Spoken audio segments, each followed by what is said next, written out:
Bonsoir à tous, il est 19h50, bienvenue dans ce journal. Voici les titres de l'actualité de ce lundi 26 juillet. Le président Ouattara s'est entretenu avec le secrétaire général de la ZLECAf, zone de libre-échange continentale africaine. Ils ont discuté de l'accélération du commerce intra-africain. Nouvelle disposition pour crédibiliser le recrutement à la fonction publique. La ministre Annou Lotto a mis en garde contre les candidats contre toute tentative de fraude et de corruption. Et à RDC, manifestation éclatée à la suite du meurtre d'un étudiant par un policier. Manifestation réprimée par les forces de l'ordre. On en parle dans ce journal.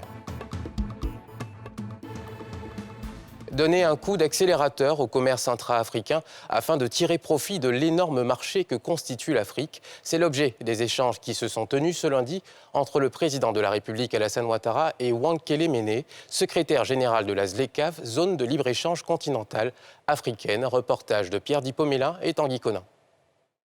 L'ambitieux projet de constituer un marché intégré avec les 55 pays que compte l'Afrique a pris forme à travers la ZLECAf, zone de libre-échange continentale africaine. Le Sud-Africain Wankele Mene, secrétaire général de cette institution, est à Abidjan. Il a été reçu par le président Alassane Ouattara au palais présidentiel où les deux hommes ont évoqué le besoin urgent de relever les défis économiques du continent. Je voudrais remercier Monsieur le Président de la République pour le temps qu'il a pu m'accorder. Lors de cette réunion, nous avons discuté des défis, d'abord de la mise en place de cette institution, mais également des défis que nous rencontrons. 40 pays ont déjà ratifié la ZLECAf, il en reste encore beaucoup, donc beaucoup reste à faire. Les échanges commerciaux interafricains ne dépassent pas les 17%, selon les derniers chiffres de la Banque africaine de développement.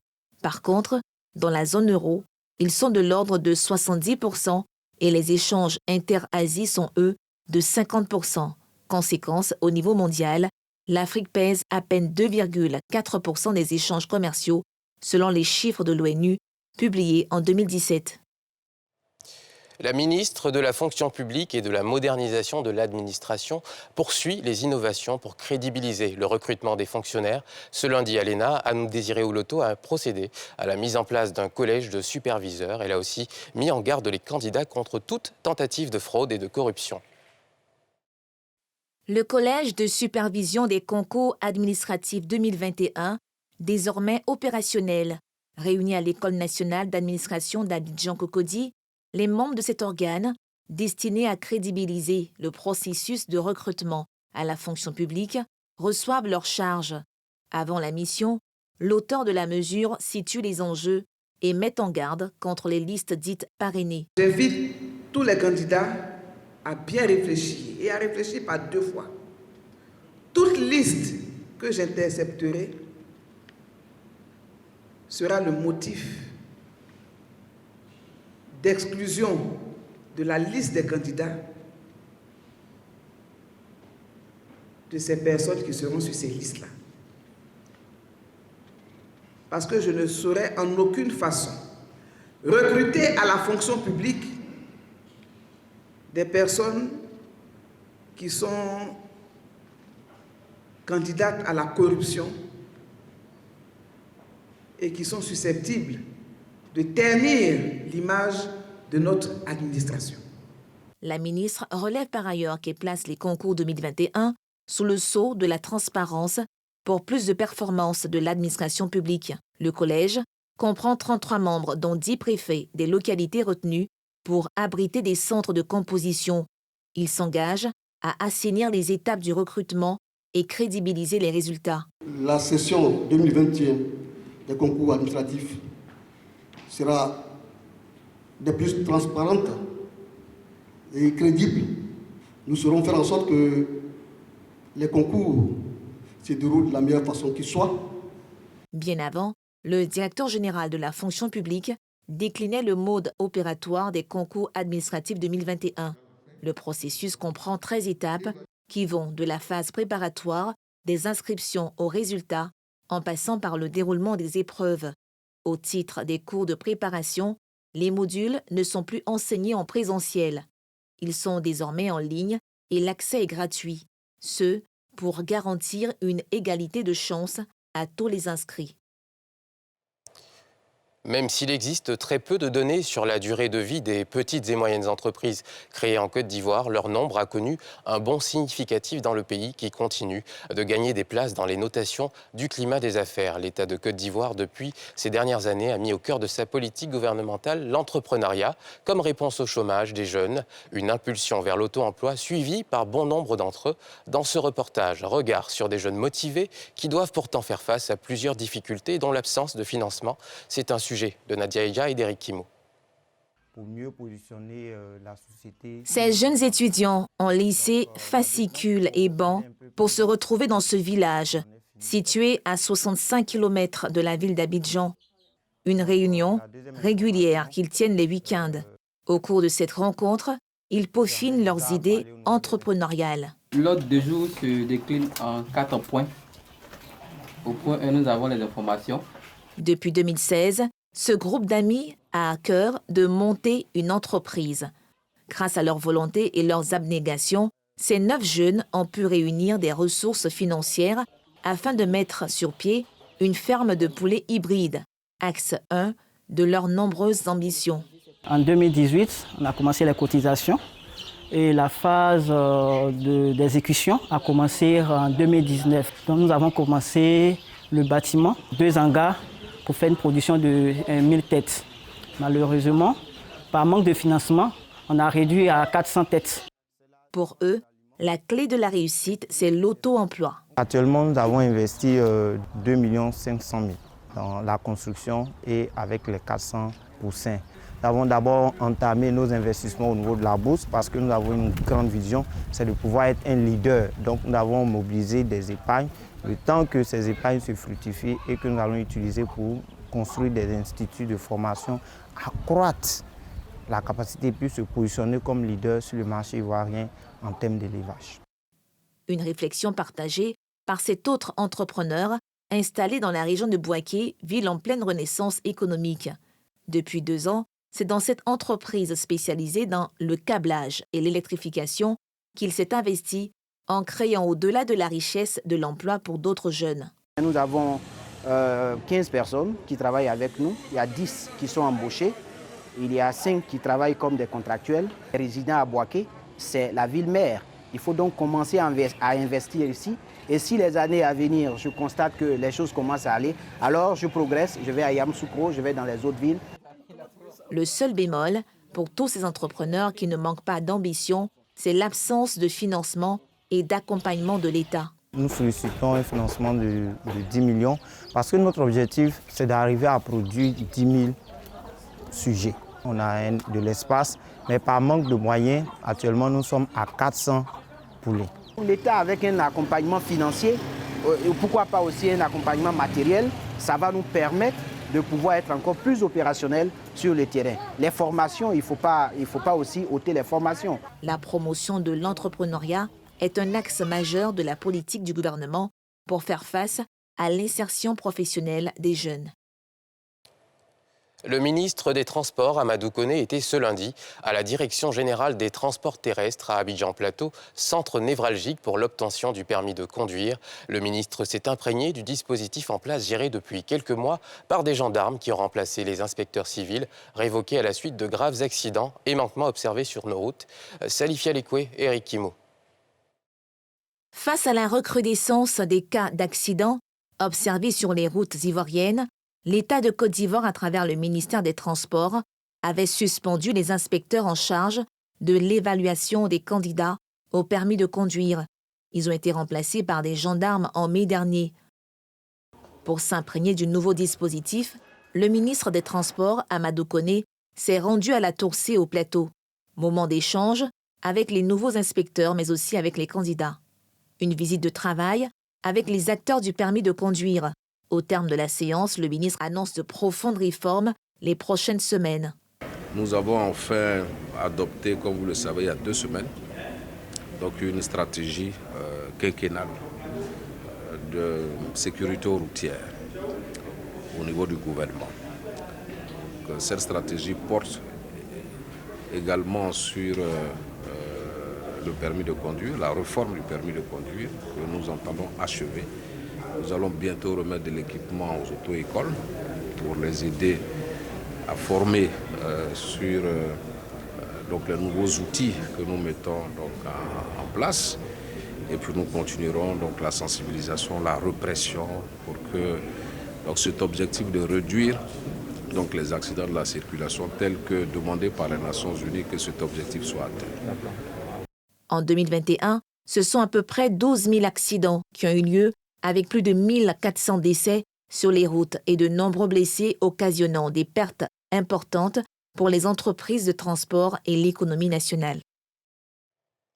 Et puis on prend la route pour Korogo, une ville en plein bouillonnement économique. Et ce soir, nous nous intéressons à un secteur en particulier qui suscite un engouement de la part des investisseurs. Il s'agit de l'hôtellerie, grâce au fort potentiel touristique de la région et à la perspective des retombées de la Coupe d'Afrique des Nations. On construit ou on agrandit de plus en plus d'établissements hôteliers, et ce, malgré un ralentissement de l'activité touristique lié à la pandémie de Covid-19. C'est un reportage de Nadia Eja et Harouna Zeba. Des draps en coton tissé avec des motifs locaux, des murs décorés à l'ivoirienne ou encore des sculptures typiques de la région des savanes, comme une exposition de la culture sénoufo aux éventuels clients de cet hôtel. Le propriétaire, Mohamed Kouyaté, par ailleurs président de la Fédération de l'industrie hôtelière du district des Savanes, est confiant. Le secteur hôtelier est prometteur à Korogo, en dépit des conséquences néfastes de la crise sanitaire de la Covid-19. Nous avons vraiment un frein parce qu'il y a des hôtels qui étaient vraiment visités par des Européens, par des étrangers. Mais comme on avait déjà le vent que la CAN devait arriver, donc les gens n'ont pas baissé les bras. Ils ont continué de construire les hôtels et puis essayer d'aménager et rehausser même les hôtels, rehausser les capacités. D'une vingtaine d'hôtels homologués en 2010, la ville compte aujourd'hui 90 hôtels, dont 50 sont aux normes. L'activité hôtelière dans la région connaît un boom et attire de plus en plus d'investisseurs. Ce directeur est en pleine extension de son hôtel. Sa mission du moment, redonner un nouveau souffle à son établissement de 40 chambres, vieux d'une vingtaine d'années. Aujourd'hui, il y a la modernisation.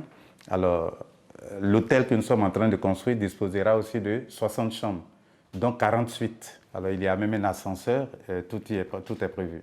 Par cette rénovation, Alphonse vise non seulement la CAN 2023, mais il compte inscrire son hôtel dans la durée et saisir les opportunités qu'offre cette ville en plein essor. Nous avons une vision beaucoup plus, je dirais, beaucoup plus éclairée. Nous pensons quand même qu'il y a les Africains, il y a les Occidentaux. Et voilà. Les plus importants, c'est mes clients permanents. La CAN, elle est juste pour un temps. Mais nous avons aussi dans notre champ de vision la CAN. S'il y a une chose qui conforte les hôteliers de la région des Savanes, c'est bien le potentiel.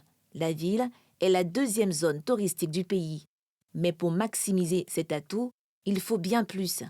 C'est à Korogo, dans la région, dans le district des Savanes, que nous pouvons faire un circuit de 2 semaines sans revoir ce que vous aviez vu hier.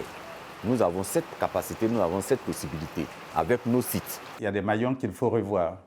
Ça, honnêtement, je parle des sites touristiques. Il y en a qui sont vraiment dépassés, qui ne répondent plus aux critères. Ben, il y a des rénovations qui se font.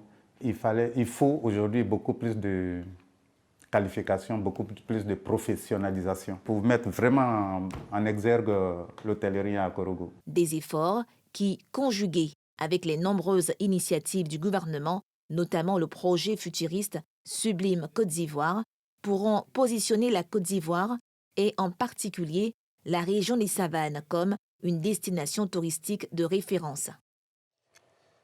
Torogué, localité à la lisière de Daloa, chef-lieu de région du Haut-Sassandra, dans le centre-ouest du pays, abrite la 2e école de gendarmerie de Côte d'Ivoire. Sanctuaire de la discipline, du savoir, de la rigueur, l'école qui a en son sein un centre de formation de gendarmes commando sur une centaine d'hectares est réputée être la plus difficile en matière de formation des élèves gendarmes. Mythique, avec des codes jalousement gardés, l'école nous a ouvert ses portes pour une immersion exclusive de nos envoyés spéciaux Thiemé Dandier et Fulgence Kissiedou. Sur la nationale A6, ralliant 2 chefs-lieux de région du centre-ouest, et du nord-ouest ivoirien, d'Aloa et Séguéla, l'école de gendarmerie de Torogui. Aux commandes, cet officier supérieur, un ancien de l'UIGN, unité d'intervention de la gendarmerie nationale, spécialiste des missions à haut risque, prise d'otages, grand banditisme et lutte contre le terrorisme. Le site a été construit en 1982 pour abriter une compagnie de génie militaire, puis le service civique. Et ce n'est que le 23 novembre 1998 que l'école a accueilli ses premiers élèves gendarmes. À la tombée de la nuit, les élèves sont déjà à la manœuvre.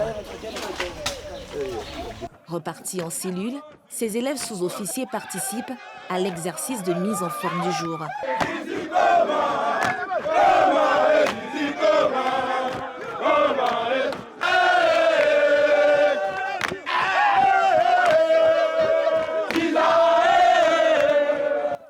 À bonne distance, le maître des lieux scrute tout. Ces pensionnaires le savent. Rigueur et discipline sont alors de mise. 1, 2, 3 1, 2, 3 2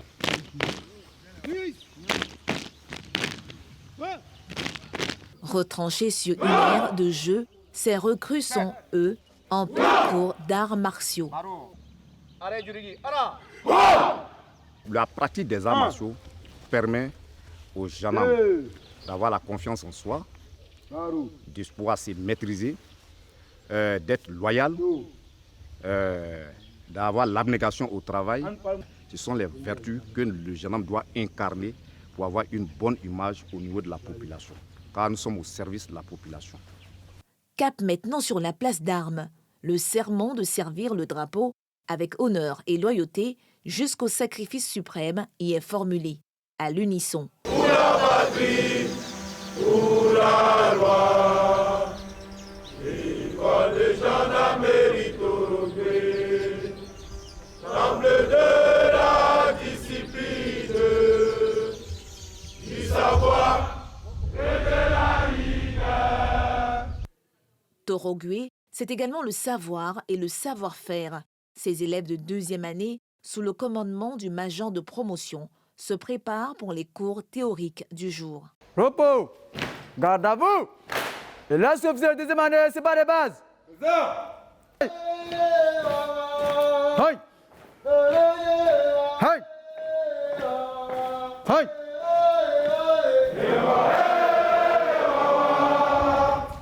Premier module, la commission rogatoire, des cours de police judiciaire pour apprendre à enregistrer une plainte, rédiger un PV, réaliser une perquisition et surtout à être efficace lors des auditions. Nous allons voir aujourd'hui les différents types d'enquêtes et vous expliquer pourquoi un agent de police judiciaire ne peut pas diligenter une enquête de flagrant délit.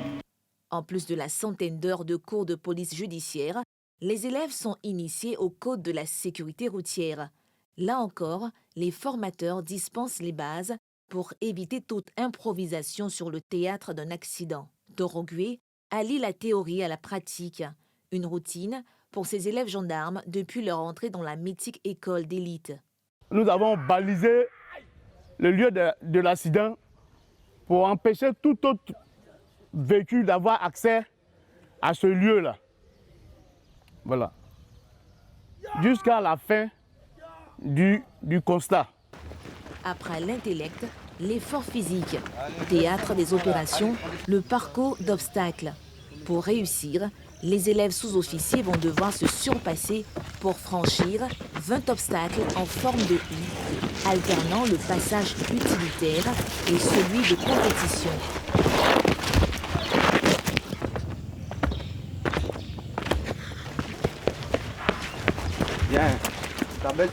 Ici, du réseau à franchir au mur d'escalade ou de la honte en passant par le banquet fossé et le gué à plots.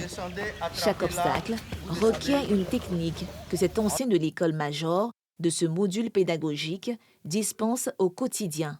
Je suis resté ici parce que je maîtrisais déjà un exercice ici qu'on appelle le parcours d'obstacles. C'est tout un honneur et puis un privilège aussi d'enseigner cette discipline aux élèves. Voilà, et de voir demain que ces élèves-là sont physiquement au point, ils sont aguerris en vue de pouvoir accomplir leurs différentes missions sur le terrain. Dans les rangs, en compagnie de frères d'armes, des jeunes filles, tous fiers de braver la peur de Torogui. Quand la joie dans les cœurs reste indicible, elle s'exprime par les chants de groupe.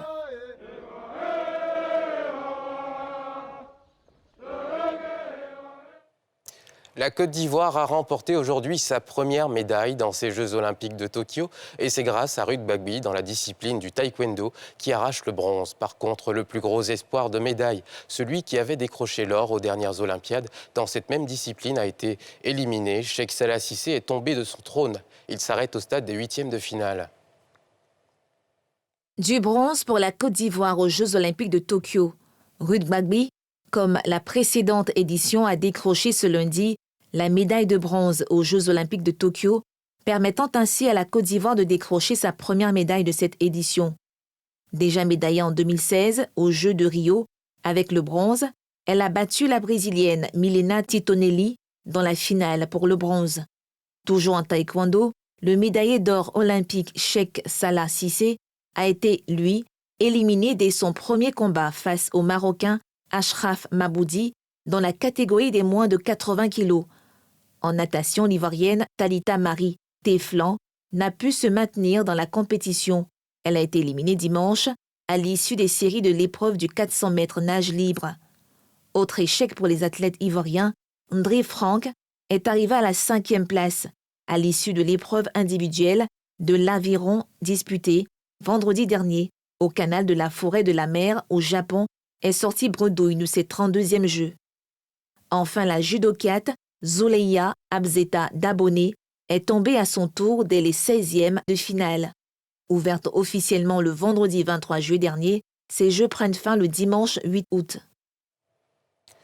Et des troubles ont éclaté lundi au campus de l'université de Kinshasa, où la police a réprimé une manifestation d'étudiants qui protestaient contre la mort samedi de l'un de leurs camarades tué par un policier. Cet étudiant, Honoré Chama, a été tué par un membre des forces de l'ordre qui lui reprochait de ne pas porter de masque pendant l'enregistrement d'une vidéo dans la capitale de la République démocratique du Congo. Des précisions de Yeli Traoré. Rameaux ou branches d'arbres à la main, les étudiants de l'université de Kinshasa ont tenté à plusieurs reprises en vain de sortir de l'enceinte de leur campus, mais en ont été empêchés par la police anti-émeute. Ils manifestaient contre la mort samedi d'un de leurs camarades, tué par un policier qui lui reprochait de ne pas porter de masque pendant l'enregistrement d'une vidéo. Nous manifestons pacifiquement pour pleurer notre frère de la faculté des lettres, Chamakoto Honoré. Mais la police a commencé à attaquer les étudiants avec des coups de feu. Nous sommes choqués, nous sommes sous l'émotion. Il était venu au campus étudier comme tout étudiant. Peut-être qu'il sera un futur cadre du pays. Mais ce qui s'est passé, on n'a pas compris. Il a été tué à cause du cache-nez, qui n'écoute même pas sans fraude de ça, je ne sais moi. Et maintenant, il a été tué. Je demande à notre gouvernement de prendre le temps d'éduquer la police nationale congolaise, puisqu'elle tire sans contrôle, parce que la vie humaine est sacrée. La vie de notre camarade a été prise juste parce qu'il voulait étudier pour pouvoir aider un jour son pays. Plusieurs dizaines de policiers anti-émeutes et d'autres armées étaient déployés sur le tronçon de route qui conduit au site universitaire où toutes les entrées étaient bloquées. Dans le quartier voisin du campus, d'autres étudiants formaient des nouveaux groupes et tentaient de poursuivre la marche, entonnant des chansons hostiles à la police et ordonnant à tous ceux qu'ils croisaient d'ôter leurs masques. Le port du masque est obligatoire sous peine d'une amende de 10 000 francs congolais en RDC, confronté à une 3e vague de Covid-19.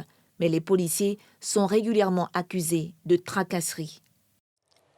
C'est la fin de ce journal. Merci de nous avoir suivis. Demain, à 17h, ne manquez pas l'édition spéciale sur la rencontre entre le président de la République, Alassane Ouattara, et Laurent Gbagbo, animée par Evelyne Débat. Nous nous retrouverons, demain à 19h50. Bonne suite de programme sur NCI.